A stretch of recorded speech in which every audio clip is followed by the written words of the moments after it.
ہماری جو ایکس بھابھی ہیں میرے لیے انتہائی قابل احترام ہیں. انہوں نے ان بچوں کا نام رکھا شیراں دی جوڑی. شیروں کی جوڑی ماشاءاللہ، اللہ پاک ان کو زندگی دے اور زندگی کے ساتھ ساتھ رب تعالیٰ ان کو بھی ہدایت دے. جب وہ شادی ہوئی تو اس کے بعد سیف بھائی کو موقع ملا اٹلی جانے کا. وہ اپنی اس بیگم کے ساتھ اور 2 بچوں کے ساتھ اٹلی گئے. پرانی بات ہے، اس وقت وہ ڈاکومنٹیشن وغیرہ اس طریقے سے نہیں ہوتی تھی. قصہ مختصر یہ کہ بچے واپس آ گئے اور سیف بھائی واپس نہ آئے، اور انہوں نے جس طریقے سے دیار غیر میں جو احباب بیرون ملک ہوتے ہیں رہتے ہیں، اس وقت بھی ان کو آئیڈیا ہے کہ جو ہمیں نظر آ رہا ہوتا ہے نا یہاں پہ فلاں بندہ جی فلاں ملک میں گیا ہوا ہے، وہ جتنا وہاں پہ جس چکی میں پس رہا ہوتا ہے وہ جیسی لائف گزار رہا ہوتا ہے. اور خاص طور پہ جو سنگل لوگ ہوتے ہیں، جو محنت مزدوری کرنے والا لیبر طبقہ جو ہوتا ہے، وہ میری اس بات کو بخوبی سمجھ سکتا ہے کہ کن حالات میں سیف بھائی اٹلی میں رہے ہوں گے، جبکہ ان کی ڈاکومنٹیشن بھی کمپلیٹ نہیں تھی. میں نے پریویس ویڈیو میں بھی ذکر کیا تھا کہ وہاں انہوں نے محنت مزدوری کی اور ایون کہ انہوں نے گھروں میں پیپرز ڈالتے تھے. 10-10 12-12 گھنٹے کی وہ ڈیوٹی کیا کرتے تھے. موسم جس طریقے سے انہوں نے مجھے بتایا تو انہوں نے کہا کہ جی -12 ٹیمپریچر میں بھی وہ اپنی ڈیوٹی پرفارم کرتے تھے. اور کس طریقے سے کرتے تھے؟ جوتے ان کے پھٹے ہوئے ہوتے تھے، کپڑے ان کے پاس پراپر نہیں ہوتے تھے، اپنے جسم پہ پیروں پہ شاپر چڑھا کے وہ شخص محنت مزدوری کرتا تھا. اور جو وہ محنت مزدوری کرتا تھا اکارڈنگ ٹو ہم کہ وہاں پہ افورڈیبلٹی یہ نہیں تھی کہ وہ جس جگہ بھی وہ رہتے تھے اس ڈیرے پہ، چونکہ اس ماحول کو ڈیرا ہی کہا جاتا ہے if I'm not wrong، تو جو مل کے وہاں پہ لوگ رہتے تھے تو وہ ایون کہ ان کے ساتھ اپنے کھانے کے پیسے بھی شیئر نہیں کر سکتے تھے. ان کے لیے افورڈیبلٹی نہیں ہوتی تھی. کیوں نہیں ہوتی تھی؟ ان بچوں کی وجہ سے، اس بیگم کی وجہ سے. ریزن کہ وہ ایک ذمہ دار شوہر تھے، وہ وہاں پہ محنت مزدوری کرتے تھے، اور ان کا کھانا پینا کیا ہوتا تھا میں ان کی سٹوری سن کے حیران ہوا. بقول ان کے کہ وہاں پہ ایک پاستا ملتا تھا جو شاید کوئی 30 سینٹ کا تھا. ان کی خوراک صرف یہ ہوتی تھی کہ وہ اس کو بوائل کرتے تھے، اس کے اوپر کو تھوڑی سی چینی ڈالی اور بس وہ کھا لیا. اس کے علاوہ ان کی کوئی خوراک نہیں ہوتی تھی. 200 400 500 یورو جو بھی ان کی محنت مزدوری وہ وہاں پہ جو کمایا کرتے تھے وہ اپنے بچوں کو کراچی بھیجا کرتے تھے. یہ بچے اس طریقے سے پلے. اب آپ اندازہ کریں کہ والد سے دوری، والد کس کے لیے محنت کر رہا ہے. غور طلب بات یہ ہے، قطع نظر اس کے کہ آج ان کے تعلقات کیسے ہیں کیسے نہیں ہیں، اسی میں ہی ہمارے لیے سبق ہے کہ والد جو ہے وہ کن کے لیے خجل خوار ہو رہا ہے. انہی بچوں کے لیے، اس بیگم کے لیے جو وہ وہاں سے کماتا ہے وہ بھیج رہا ہے کہاں؟ کراچی. اور وہ بچے پل رہے ہیں کس کے زیر سایہ؟ ہماری ایکس بھابھی کے. اور اس طرح کے بے شمار کیسز ہمارے معاشرے میں ہوتے ہیں کہ والد ملک سے باہر ہوتا ہے، بچے ماں کے پاس ہوتے ہیں. اب ہوا کیا؟ چونکہ ان کے ایمز تھے، ایمبیشیس آدمی ہے، آپ کو پتا ہے صاحب بھائی کا. میں شارٹ کر کے آپ کو بتا رہا ہوں کہ پھر وہاں سے وہ اٹلی سے جب ملائیشیا گئے تو وہاں جا کے جب اس وقت انہوں نے اپنا کاروبار شروع کیا، اس وقت کیا ہوا؟ انہوں نے ہماری ایکس بھابھی سے بات کی، مشورہ کیا، اور ہماری بھابھی نے پاکستان میں کام شروع کر دیا.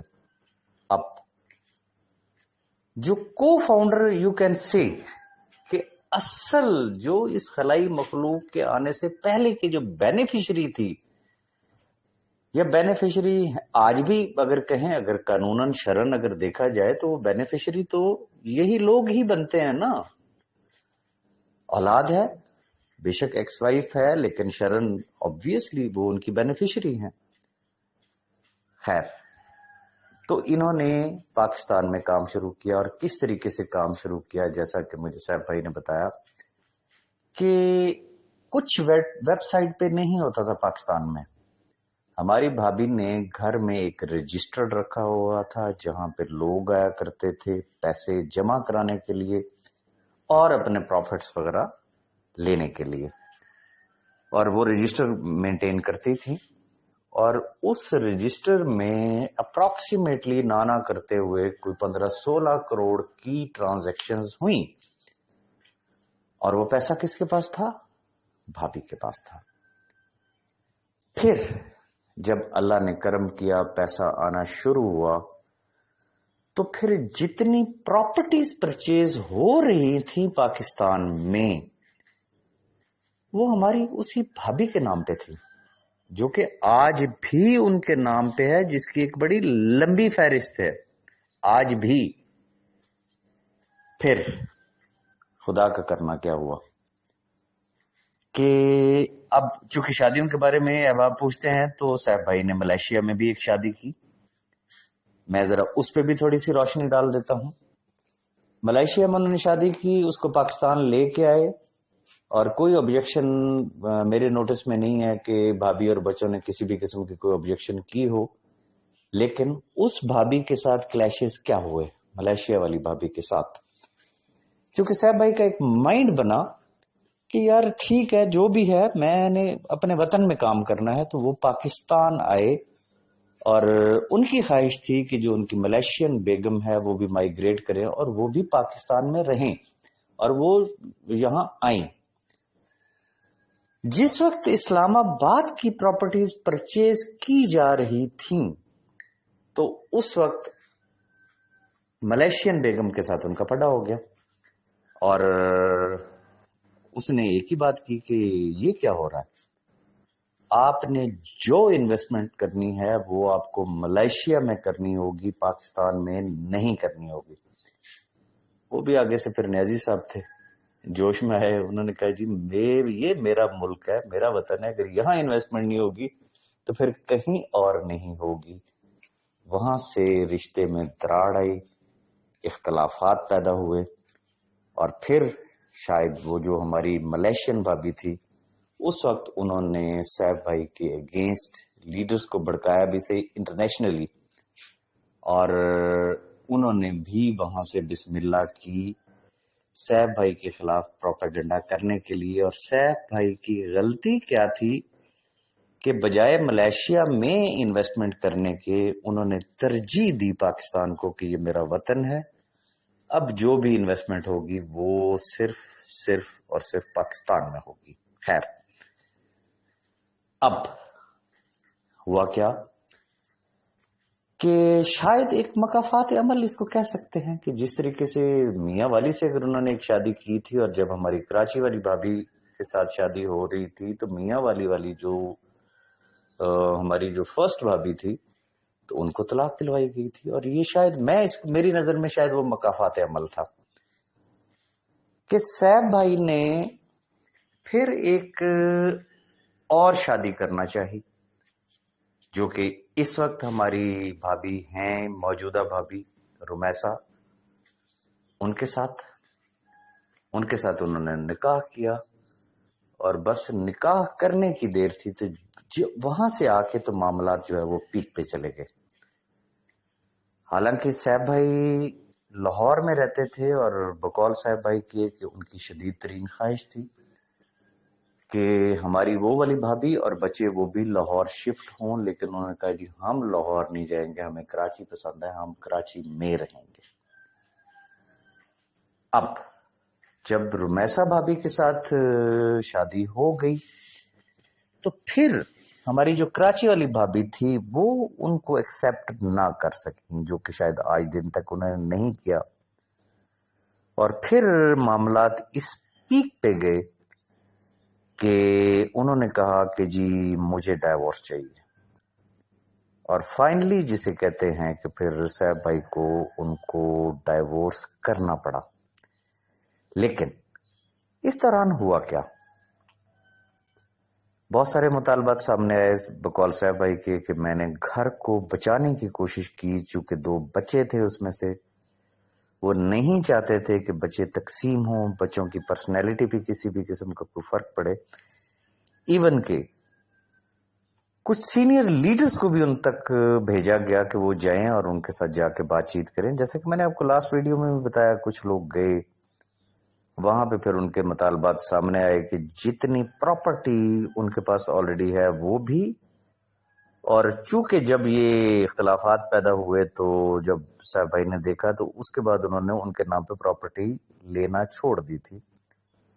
تو جو ادر پراپرٹی تھی، جس میں شاید ایک نیازی ٹاور تھا، کچھ اور پلاٹس وغیرہ تھے، کوئی اسلام آباد کی کوئی پراپرٹی تھی، تو مختصراً یہ کہ وہ ڈیمانڈ سامنے یہ آئی کہ جی جو پریویس پراپرٹی ہے وہ بھی اس بابی کے نام پہ رہے گی، فلانا ٹاور فلانے بچے کے نام پہ کر دے، فلانے پلاٹس فلانی پراپرٹی دوسرے بچے کے نام پہ کر دے، اور 5 کروڑ روپے منتھلی بھی ہمیں ملنا چاہیے، لیکن ساتھ شرط یہ بھی ہوگی کہ رمیسا بابی کو بھی آپ ڈائیورس کریں گے۔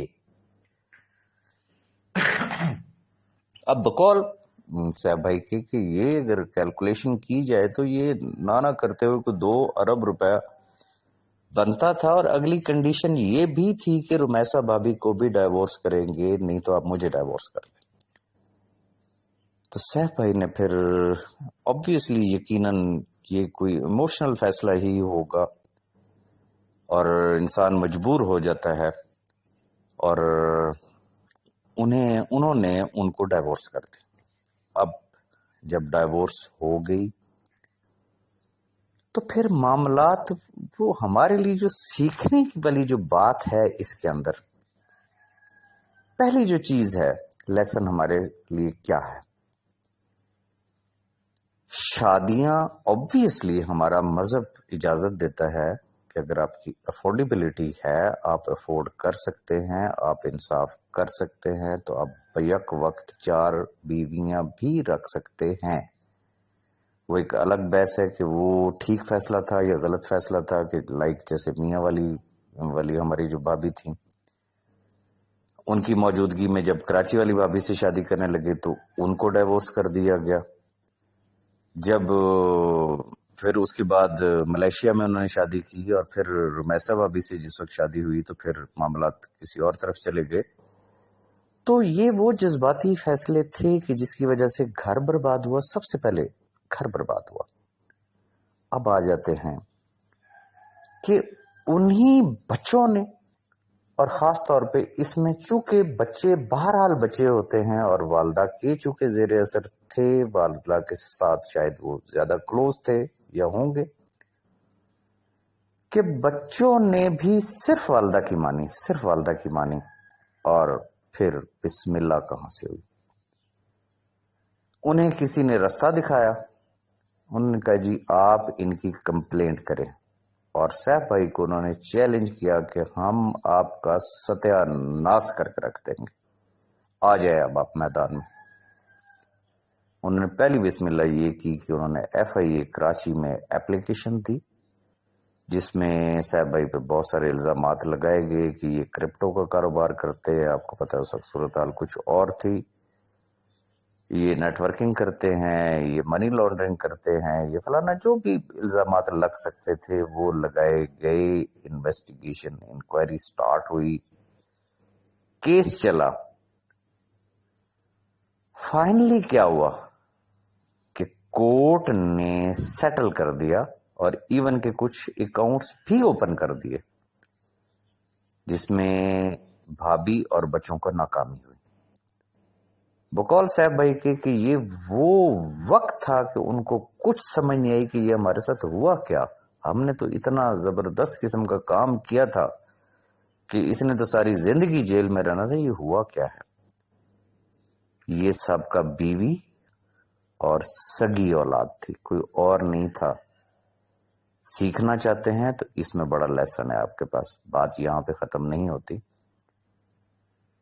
پھر وہی بچے، وہی بھابھی، انہوں نے SECP سے رابطہ کیا، وہاں پہ انہوں نے کمپلینٹ کی، جہاں سے پھر چیزیں مزید جسے کہتے ہیں نا کہ وہ پرسیو ہوئیں،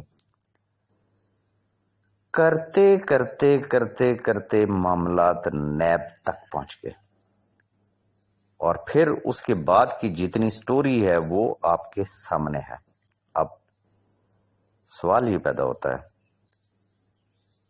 کہ ایک چھوٹا سا جذباتی فیصلہ، جذبات میں آ کے اس حد تک کرنا کہ بقول صاحب بھائی کے کہ کروڑوں روپے کی پراپرٹی آلریڈی ان کے نام تھی۔ آج بھی وہ بچے ماشاءاللہ جس گھر میں رہ رہے ہیں تو وہ نانا کرتے ہو کوئی 20 کروڑ روپے کا گھر ہے وہ۔ اور جو بات مجھے صاحب بھائی نے بتائی کہ ان کے بیٹوں کے پاس ایک سپورٹس کار ہے جو نانا کرتے ہوئے کم از کم کو 2-1 کروڑ روپے کی تو لازمی ہے، 2 فارچونر گاڑیاں ہیں، ماشاءاللہ بہترین بنگلہ ہے ان کے پاس، پراپرٹی اس کے علاوہ ہے، اور جتنے بینک اکاؤنٹس تھے ان کی سائن شدہ چیک بکس، ان کے اندر پیسے، سب کچھ، کسی چیز کی کوئی کمی نہیں تھی۔ یا تو انہوں نے اولاد کو کسی چیز کی کمی ہونے دی ہو، اس بیگم کو کسی چیز کی کوئی کمی ہونے دی ہو تو پھر بھی ماننے والی بات تھی، لیکن بہرحال یہ ایک جذباتی فیصلہ تھا۔ اینڈ ریزلٹ کیا ہوا آپ کے سامنے ہے، ہائی کورٹ میں کیس چلا، ہر طرف سے بھرپور زور لگایا گیا کہ کسی طریقے سے صاحب بھائی کی ضمانت جو ہے وہ ریجیکٹ ہونی چاہیے، ہائی کورٹ سے ریجیکٹ ہوئی، پھر سپریم کورٹ سے ریجیکٹ ہوئی، اور فائنلی صاحب بھائی کو نیب نے اریسٹ کر لیا، نیب کسٹڈی میں چلے گئے۔ اب یہاں پہ ایک سوال پیدا ہوتا ہے، ایک نہیں بلکہ 2 سوال پیدا ہوتے ہیں کہ اس عرصے کے دوران تھرو آؤٹ جیسے کہ میں نے گزارش کی کہ جب پاکستان میں بزنس سٹارٹ ہوا تو اس گھر میں رکھے ہوئے رجسٹر سے شروع ہوا، پراپرٹیز پرچیز ہوئیں تو اسی بھابھی کے نام پہ ہوئیں، آج اس بھابھی اور ایک بیٹے کا نام ریفرنس میں ہے، اسی ریفرنس میں جس میں انہوں نے پھنسانا چاہا تھا کس کو؟ سیف الرحمان خان نیازی کو، کس کو؟ اپنے سابقہ شوہر کو، اپنے بچوں کے باپ کو۔ پھنسانے والے کون؟ سگی اولاد، سگی اولاد، سگی اولاد۔ ہم ہمیشہ کہتے ہیں کہ یار کیسا زمانہ آ گیا، گزارش یہ ہے دس از فیکٹ کہ جنت ماں کے قدموں میں ہے، لیکن احادیث میں ہے کہ باپ جو ہوتا ہے وہ اسی جنت کا دروازہ ہوا کرتا ہے۔ باپ کی بددعا جو ہے وہ انسان کو کہیں کا نہیں رہنے دیتی، کہیں کا نہیں رہنے دیتی۔ سوال یہ پیدا ہوتا ہے کہ اس ماں نے کیا تربیت دی اس اولاد کو؟ آج پورا پاکستان، میں یقین سے کہہ سکتا ہوں کہ وہ بچے کسی محفل میں بھی بیٹھتے ہوں گے، لوگ ان کے منہ پہ کچھ نہ کہیں لیکن دل میں ضرور کہتے ہوں گے کہ یہ کیسی اولاد ہے یار، اپنے سگے باپ کے ساتھ انہوں نے یہ کام کر دیا۔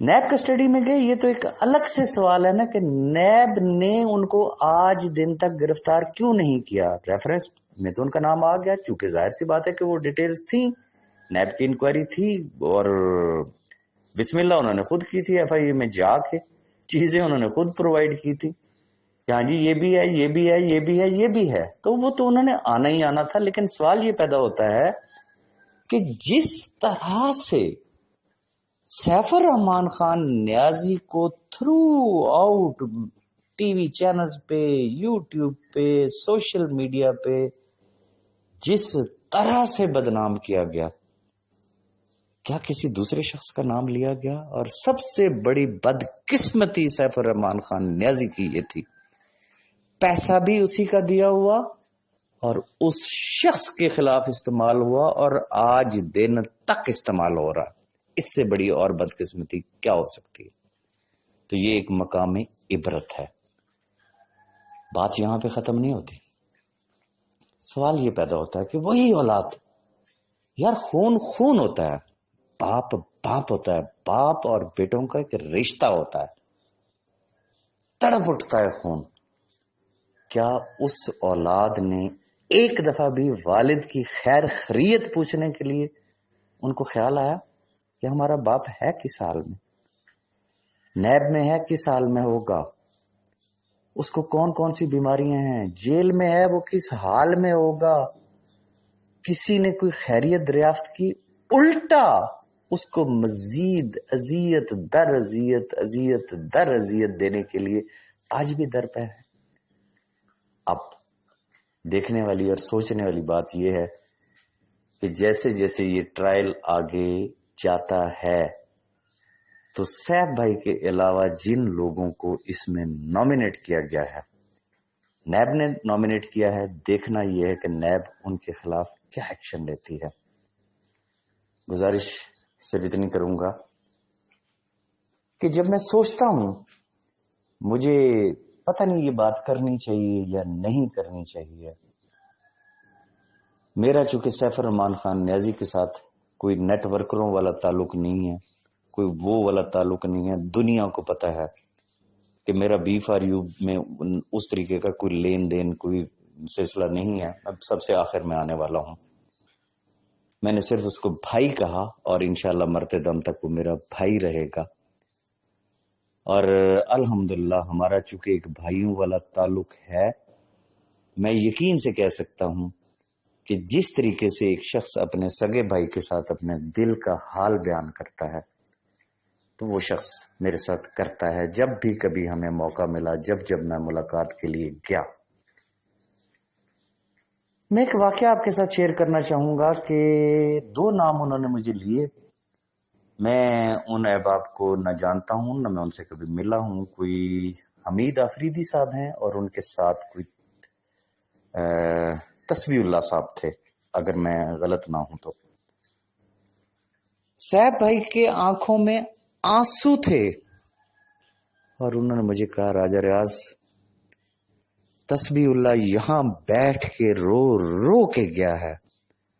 انہوں نے کہا سر مجھ سے نہیں دیکھا جاتا، مجھے یہاں پہ بٹھا لے، میں آپ کی جگہ قید کاٹنے کے لیے تیار ہوں، میں آپ کی جگہ ہر سزا برداشت کرنے کے لیے تیار ہوں، لیکن آپ باہر نکل جائیں. کہتے یار میری اولاد کو تو یہ توفیق نہیں ہوئی. وہ باپ جس نے اپنے پیٹ پہ پتھر باندھا، دیار غیر میں رہتے ہوئے، میں نے آپ کو آلریڈی بتایا کہ جو اس نے محنت مزدوری کی، اس نے اپنی اس بیگم اور اس بچوں کو پالا. ان بچوں کے لیے جب اللہ نے اس کے اوپر کرم کیا، اس نے دولت کی بارش کر دی ان کے اوپر، ان کو کسی چیز کی کوئی کمی نہیں. آج کے اس دور میں 2 فارچونر گاڑیاں اور سپورٹس کار میں بچے گھومیں، 20 کروڑ سے زائد کا سمجھنے کے گھر میں ماشاءاللہ رہتے ہوں اور لگژریس گھر میں رہتے ہوں، لیکن باپ جیل میں تڑپ رہا ہو. یہ وہ لمحات تھے کہ جب سیف بھائی نے مجھے ایک ایسی بات بتائی کہ مجھ سے بھی نہیں رہا گیا، تو پھر ہم دونوں بھائیوں کے آنسو ٹپ ٹپ کر رہے تھے. اور یہ وہ لمحات تھے. آپ نے سیف الرحمان خان نیازی کو ایک بڑا ہی اسٹرانگ آدمی دیکھا، بہت اسٹرانگ آدمی دیکھا. خدا کی قسم کھا کے کہہ رہا ہوں، میرے کانوں میں اس وقت بھی اس کی وہ ہچکیاں گونج رہی ہیں جن ہچکیوں کے ساتھ وہ شخص رویا. مجھے پتا ہے کہ جیل ہے، وہ جتنا مضبوط ہو، دن تو ایکٹیویٹی میں گزر جاتا ہوگا، لیکن جب رات ہوتی ہوگی، میں یقین سے کہہ سکتا ہوں کہ وہ آج بھی رو رو کے اپنی راتیں گزارتا ہوگا. بات انہوں نے کیا کی؟ ان کا راج صاحب یہ وہی اولاد ہے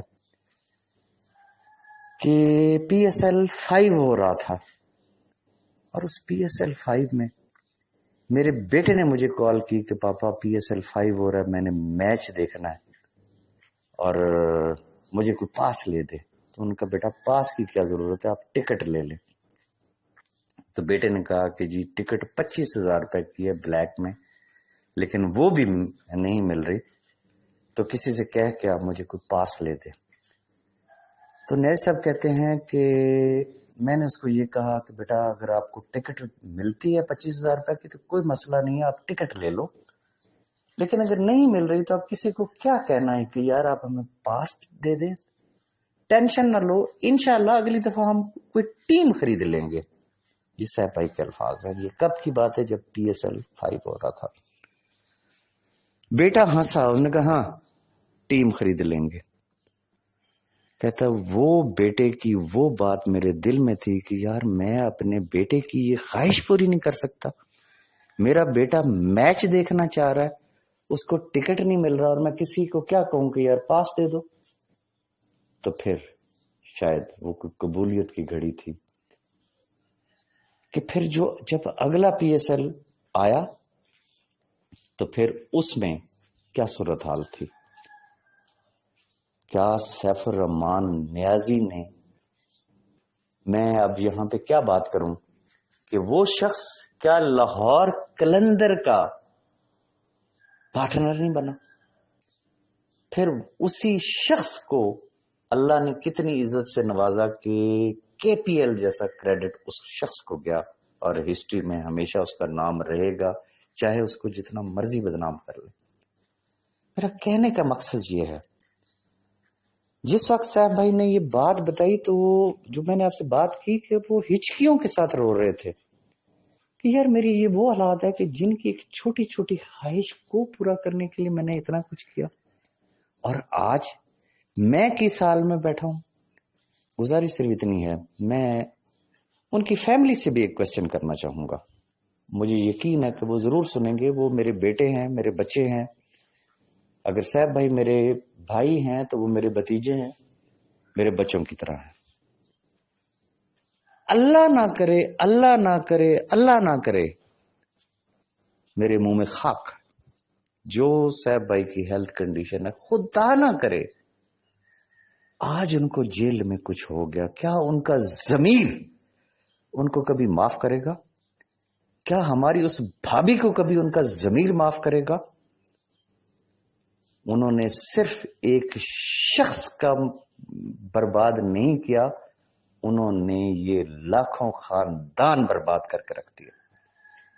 نہ یہ بسم اللہ ہوتی، نہ آج تک آج اس نہج پہ جا کے کیس پہنچتا، نہ اس شخص کی اتنی ہیلتھ کنڈیشن بری ہوتی۔ اب شوگر اس شخص کو ہے، ہائی بلڈ پریشر ان کو ہے، وائٹ بلڈ سیلز ان کے پورے نہیں ہو رہے ہیں، ہیپاٹائٹس ان کو ہے۔ میں سمجھتا ہوں کہ یہ تو لاکھوں خاندانوں کی، مظلوموں کی دعائیں اس شخص کے ساتھ ہیں، ادروائز کیا اس کو مارنے میں کوئی کسر رکھی گئی؟ میرا سوال صرف اتنا ہے کہ اللہ نہ کرے کل کو کچھ ہو گیا تو یہ یاد رکھیے گا بیٹا، یہ مکافات عمل ہے، کہتے ہیں اس ہاتھ دے اس ہاتھ لے۔ جو کچھ آج آپ لوگ اپنے باپ کے ساتھ کر رہے ہیں، ہو سکتا ہے آپ کی اولاد آپ کے ساتھ اس سے بھی 10 گنا زائد آپ کے ساتھ کرے گی۔ کیا ملا آپ کو؟ اب بھی وقت ہے، ذرا سوچیں، غور کریں۔ ہماری بھابھی کو بھی سوچنا چاہیے کہ انہوں نے کیا کیا۔ یہ وہ رول ہے، یہ وہ کردار ہیں کہ جنہوں نے ان 5 لاکھ خاندانوں کو اس نہج تک پہنچایا۔ اب سب سے بڑی جو ایک کوشچن مارک ہے، جیسا کہ میں نے پہلے کہا، ریفرنس میں نام آ چکے ہیں، سوال یہ پیدا ہوتا ہے کہ سیف الرحمان کی تو ایک ایک چیز ضبط ہو گئی ہے، کیا ان کی کوئی ایک گاڑی بھی نیب نے پکڑی ہے؟ آج دن تک کہیں آپ نے کوئی خبر سنی ہے کہ کوئی چھاپا ہی پڑا ہو، ایون کہ ان کو گرفتار کرنے کی کوشش کی گئی ہو؟ اور سب سے بڑی چیز یہ کہ جو پچھلی پیشی تھی فرد جرم کی، وہ لوگ وہاں پہ کیوں نہیں تھے، اور کیا واقعی وہ آئندہ بھی نہیں آئیں گے؟ اور کیا یہ سمجھا جائے کہ قربانی کا بکرا جو ہے وہ صرف اور صرف سیف الرحمان خان نیازی بنے گا؟ تو میرے خیال میں ایسا ممکن نہیں ہے۔ جو میں بات پہلے دبے لفظوں میں کہا کرتا تھا اس گھر کو آگ لگ گئی گھر کے چراغ سے، وہ کہتے ہیں کہ کسی کے لیے گڑھا کھودیں گے تو اس گڑھے میں آپ خود گریں گے۔ آج جب یہ اس ریفرنس کی آگے کاروائی شروع ہوگی، جب آگے ٹرائل ہوگا، کیا یہ اس خاندان کے لیے جگ ہنسائی کا باعث نہیں بنے گا؟ کیا اس ماں کی تربیت پہ انگلیاں نہیں اٹھیں گی؟ کیا اس جوان اولاد کو ان کے دوست، یہ سوسائٹی، یہ معاشرہ کیا ان سے سوال نہیں کرے گا کہ آپ نے اپنے باپ کے ساتھ کیا سلوک کیا؟ اور سب سے بڑی چیز کہ آپ کی اس غلطی کا خمیازہ کون بھگت رہا ہے؟ یہ 6 لاکھ خاندان۔ تو یہ وہ چیزیں تھیں جو میں آپ کے ساتھ شیئر کرنا چاہ رہا تھا۔ سیکھیں، سبق سیکھیں۔ نیٹ ورکرز کا بھی یہی حال ہوتا ہے کہ جب ان کے پاس مصروف ہوں تو ان کے پاس وقت نہیں ہوتا اپنی اولاد کے لیے۔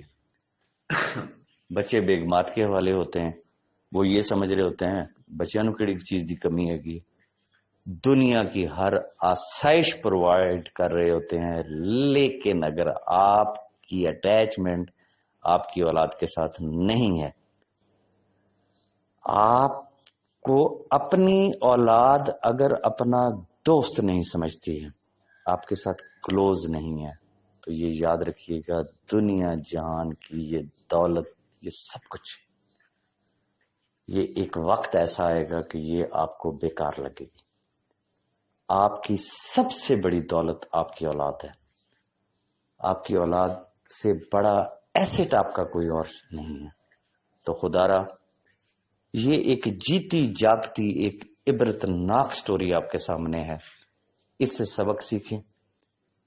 میری اگر کوئی بات کسی کو بری لگی ہو تو میں معذرت بھی چاہوں گا، لیکن میں چاہ رہا تھا کہ جیسا کہ آپ کو پتا ہے کہ بڑے عرصے سے صاحب بھائی پہ بڑا پریشر تھا، ہم نام لیتے رہے خلائی مخلوق کا، اس شخص کو اللہ نے بڑا دل دیا، بڑا جگرا دیا، اس نے ہر بات اپنے اوپر لی، لیکن اداروں نے جب اپنی انویسٹیگیشنز کی تو جو 6 نام سامنے آئے وہ ویسے تو نہیں آئے نا، کچھ تو آخر ہوگا، لیکن وہ شخص آج بھی ہر چیز اپنے اوپر لیتا ہے، خود ذمہ داری لیتا ہے، لیکن یہ وہ فیکٹس ہیں کہ جو آپ کے سامنے رکھنا بھی ضروری ہے۔ یہ ایک الگ بات ہے کہ صاحب بھائی کچھ بھی ہے، وہ اگر اپنے ملازموں کے لیے اتنے رحم دل ہو سکتے ہیں تو یہ تو ان کی اولاد ہے۔ مجھے نہیں پتا کہ کل وہ کیا کہیں گے ان کے لیے، ایون کہ باقی لوگوں کے لیے وہ کیا کہیں گے، لیکن یہ بھی وہ تمام چیزیں ہیں جس میں صاحب بھائی کے لیے بھی بہت بڑا لیسن ہے، میرے لیے بھی بہت بڑا لیسن ہے، ہم میں سے ہر شخص کے لیے ایک بہت بڑا لیسن ہے۔ اور سب سے امپورٹنٹ چیز یہ ہے کہ کوشش یہ کی جائے کہ کوئی ایسا کام نہ ہو کہ جس پہ رب کی ناراضگی ہو جائے، رب کہیں پہ ناراض ہو جائے، نہیں تو خاندان کے خاندان جو ہے وہ برباد ہو جاتے ہیں۔ میری کوئی بات بری لگی ہو تو میں معذرت چاہوں گا۔